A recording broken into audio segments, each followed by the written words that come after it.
लगातार अपने अभिनय से किरदारों को जीवंत करने वाले एक ऐसे कलाकार अब रंगों और रेखाओं से अपनी भावनाओं को आकार दे रहे हैं। हम बात कर रहे हैं मशहूर अभिनेता, पेंटर और राइटर पंकज झा की। पंकज जी, बहुत बहुत स्वागत है आपका दूरदर्शन न्यूज़ में हमसे बात करने के लिए। पंकज जी की नई प्रदर्शनी हॉरिज़न इस वक्त राजधानी दिल्ली के त्रिवेणी कला संगम में आप देख सकते हैं। यकीन मानिए, सच में आपको ऐसा लगेगा पंकज जी से मिलकर कि ये एक ऐसे कलाकार हैं जिनकी कला आज किसी भी सीमा से बनती नजर नहीं आ रही। कैसे अभिनय के रूप में आपने, अभिनेता के रूप में तो आपने लोकप्रियता बटोर ली, लेकिन ये जो हम आपका रूप देख रहे हैं एज अ पेंटर और आपकी प्रदर्शनी, एक नया आपका एक रूप है। क्या कहेंगे इसके बारे में? साथ ही horizon, it's a very symbolic thing, what does it actually means? मैं पटना आर्ट कॉलेज से बीएफए किया था। उसके बाद मैं फिर दिल्ली आ गया तो मैं यहाँ एनएसडी रेपेट्री में था। तो जिन दिनों में रेपेट्री में था तो यहीं था अपना रेपेट्री हमारा। तो हम घूमते थे इधर त्रिवेणी में, उधर ललित कला के गैलरी में, यहाँ जो भी गैलरी है। तो मुझे लगता था कि मैं करूँगा पेंटिंग, लेकिन अभी कुछ और एनर्जी मेरी कहीं मुझे और ले जा रही है। फिर मुंबई गए, फिर काम वाम जो भी है, सिनेमा, दुनिया, संसार को बहुत नज़दीक से देखा। सिनेमा जो ज़िंदगी का एक्सट्रीम झूठ है, जिसको लोग सच मान के उससे प्रभावित होते हैं। फिर वो तमाम चीज़ें समझ में आई, दिखा, महसूस किया, ऑब्ज़र्व किया, संसार को भी, खुद को भी। फिर मैं मिसिंग कर रहा था पेंटिंग बनाने को। तो और मैं आर्ट कॉलेज में नॉर्मली मैंने देखा कि मतलब कोई दिशा नहीं होती है किसी भी इंस्टीट्यूट में, किसी भी आर्ट कॉलेज में। अपने ही अंदर के कलाकार को आपको अभिव्यक्त करना होता है, और उसके लिए आप बाहर से कुछ नहीं सीख सकते, वो खदान आपके अंदर में ही है। फिर मेरी ज़िंदगी में ओशो आए और फिर मैं ओशो आश्रम जाने लगा। हाँ, तो मैं ABCD से ज़िंदगी शुरू हुआ मेरा, इसलिए बीच में लोगों को लगता था गैप हो गया, ये हो गया। क्योंकि अभी जो लोग रियल सिनेमा कर रहे हैं वो मैं बहुत पहले कर चुका था, चमेली, गुलाल, ब्लैक फ्राइडे, ये सब करके उस तरह से। पर मुझे लग रहा था कि मैं बहुत ही, पता नहीं, मैं मुंबई में बहुत मिसफिट महसूस करता था अपने आप को। जो मेरी बुक आई है अज्ञात से ज्ञात की ओर, उसमें कविता है कि आदमी से पूछता है आदमी कि किधर मिलेगा आदमी, दूसरों की निगाहों में खुद का पता पूछता है आदमी, अपने घर वापस कब आएगा आदमी। तो फिर मैं ओशो आश्रम जाने लगा। फिर वहाँ मैंने अपने ऊपर बहुत काम किया। उसके बाद ये सब जो क्रिएटिविटी मेरी निकली, फिर मेरी बुक भी आई अज्ञात से ज्ञात की ओर।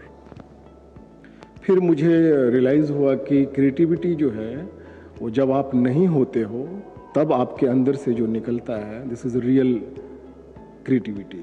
तो ये मेरे मेडिटेशन, ध्यान, अपने ऊपर काम करने का फ्रेगरेंस है। इसीलिए यहाँ पे जो भी आर्टिस्ट लोग आए उन सबको शॉकिंग लगा। ये काम मेरा जहांगीर में भी शो किया था हमने, तो वहाँ भी आर्टिस्टों को बहुत यूनिक लगा, क्योंकि इतना बोल्ड, इतना फ्रीली और इतना बिना बेझिझक और बिना माइंड का हर आर्टिस्ट काम करना चाहता है। और जैसे हमने पंचायत में काम किया, वो भी मेरे मेडिटेशन, ध्यान का वो खुशबू है जो लोग इतना कनेक्ट हुए। रंग से आपने दूरी क्यों बनाई हुई है? रंग नहीं नज़र आ रहे मुझे इनमें। मैं छोड़ दिया हूँ। मैं, पता नहीं, ब्लैक एंड वाइट मुझे बहुत ही मैग्नेटिक लगता है। अभी भी मैं जब ब्लैक एंड वाइट फिल्म देखता हूँ, या मुझे लगता है रंग के ना सब रंग दिया गया है, लगता है कुछ गलत को ढक दिया गया है। मैं जब जहाँ बड़ा हुआ हूँ, मेरा गांव में, मुझे याद है दूर दूर तक हम देखते थे धान का खेत और वो क्षितिज और आसमान, और देखते तो जितना दूर हम देखते हैं उतने हम अपने करीब आते हैं। इसलिए लोग अपने करीब आना भूल गए हैं। तो ये मेरा पेंटिंग क्रिएटिविटी एक तरह का थेरेपी भी है। अगर इसको बैठ के देखेंगे तो जितना दूर जाएंगे ना, उतना आप अपने करीब आएंगे। इसलिए तो अपनी बचपन की यादों को आपने इसमें दिखाने की कोशिश की है, और साथ ही आपने लिखा है अपनी पेंटिंग की शुरुआत में कि अगर ये पेंटिंग आपको देख रही हैं, आप इन्हें देख रहे हैं, तो ये भी आपको देख रही हैं, और ज़्यादा सोचने की ज़रूरत नहीं है, सिर्फ इन्हें देखें। ऐसा क्यों कहा? क्योंकि सोचना बीमारी है। हर आदमी के अंदर एक पागलपन है, लोग स्वीकारे या ना स्वीकारे, कि जब आप एक्चुअल मेरे पेंटिंग को देखेंगे तो कनेक्ट होंगे आप अपने आप से, तो पेंटिंग भी आपको दिखेगा। ऐसा किस तरह से आप अलग अलग माध्यम में काम करते हैं? क्योंकि कैमरे के आगे एक एक्टर, जब अपनी किताबों के बीच में हैं तो एक राइटर, यहाँ पर आप रंगों और कैनवस के बीच में हैं।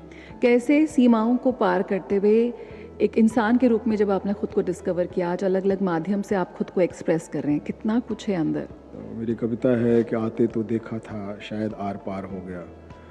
तो वो अभी आर पार, वो व्यक्तित्व, वो बीइंग ही आर पार हो गया है। मेरा कुछ अभी है नहीं।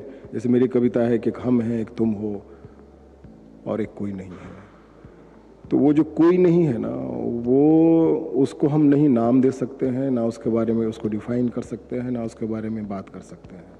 और दूसरा के बात ये नहीं है कि मैं पेंटिंग बनाता हूँ या एक्टिंग करता हूँ या मैं लिखता हूँ, नहीं। अभी मैं आपसे बात भी कर रहा हूँ, उसमें भी एक फ्रेगरेंस है, एक खुशबू है, मैं की बदबू नहीं है। आम लोगों की बात करें, देखते हैं, पहचानते हैं, एक एक्टर के तौर पर आपने अच्छी खासी लोकप्रियता हासिल की है, किस तरह से उसको लेते हैं, उस लोकप्रियता को, उस पहचान को, उन सवालों को? पूरी दुनिया अभी मेरे साथ फ़ोटो खिंचाती है, ये है वो है, जो भी है। तो उसमें से एक छटाक भी मेरे भीतर नहीं जा सकता है। मेरे लिए मायने रखता है ये कि मैं अपनी नज़र में कैसा हूँ, है ना। मैं बहुत मुश्किल से पढ़ाई लिखाई करके निकला हूँ बाहर, क्योंकि मुझे पढ़ाई लिखाई में बिल्कुल मन नहीं लगता था। और अभी मैं इंडिया के जितने भी बड़े इंस्टीट्यूट हैं एजुकेशन के, वहाँ मुझे बुलाते हैं बातचीत करने के लिए, टेडेक्स में, इधर उधर। तो वैसा, तो अभी मुझे एक मैसेज भी मैं दे रहा हूँ, एक बहुत सुंदर चीज़ मैं लोगों को दे रहा हूँ कि मतलब ये जीवन मिला है और छोटा सा जीवन है, आपको जी के यहाँ से जाना है, हम लोग जर्नी में हैं, ये घर नहीं है। ऐसा एक और कविता सुना देता हूँ कि यहाँ हर बात की क्यों वजह है बेवजह, माँ घर का सारा काम करती है बेवजह, बहन चुपके से जेब में कुछ पैसे रख देती है बेवजह, बाबूजी मेरे दिए हुए पुराने शर्ट पहन के इधर उधर घूमते हैं बेवजह, फूल खिलते हैं बेवजह, बारिश होती है बेवजह, कोयल गाता है बेवजह, छुटकी जब बीच रात को ठंड लगती है तो चादर उड़ा देती है बेवजह, एक छोटा बच्चा अपनी छोटी बहन को तपाक से गले लगा लेता है बेवजह, जब यहाँ प्रेम होता है बेवजह, फिर यहाँ किस बात की वजह है, बेवजह बेवजह बेवजह। बहुत खूबसूरत और बहुत ही धन्यवाद हमसे बात करने के लिए।